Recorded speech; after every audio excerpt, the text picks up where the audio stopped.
remarkable diplomatic scene was seen at the NATO summit. Engraved pistols were handed over to Europe's top leaders along with ammunition and weapon cleaning kits. However, this was not an ordinary gift. It was a symbolic demonstration of Turkey's history, military tradition and modern defense industry. Turkish President Recep Tayyip Erdoğan gifted specially made pistols to the leaders attending the NATO summit. European Commission President Ursula von der Leyen and European Council President Antonio Costa, among several other leaders, received these gifts.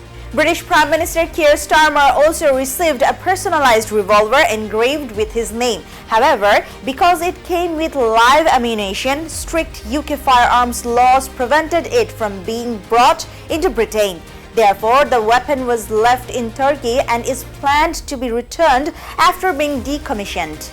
The question is, why was a pistol chosen as a diplomatic gift? The answer lies in the diplomatic culture of the Ottoman Empire. In the Ottoman Empire, weapons were not merely tools of war. They were symbols of prestige, power, and honor. Sultans presented decorated swords, daggers, firearms, and other weapons as gifts to foreign kings, emperors, military commanders, and important guests. These weapons were examples of craftsmanship. Their designs, engraving, metalwork, and construction techniques reflected the strength and culture of an empire. In other words, in Ottoman diplomacy, gifting a weapon was not only a display of military power, but also a message of honoring others through their own heritage and capabilities.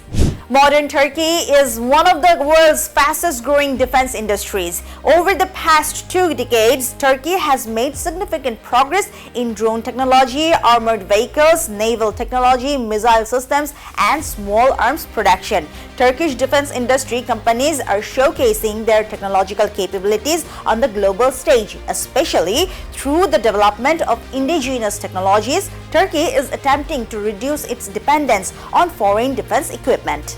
The presentation of handcrafted pistols to leaders at the NATO summit can also be viewed as part of the broader strategy. On one hand, it creates a connection of history and reminds the world of the military heritage of the Ottoman Empire. On the other hand, it sends a modern message. Turkey can still manufacture weapons, develop technology, and seek to strengthen its position in the global defense system.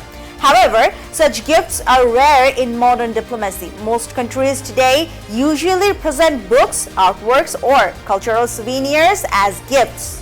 Especially gifting live ammunition creates security and legal complications. Despite this, by gifting pistols, Ankara successfully brought together 4 elements: history, culture, military tradition, and modern technology in a single diplomatic gesture.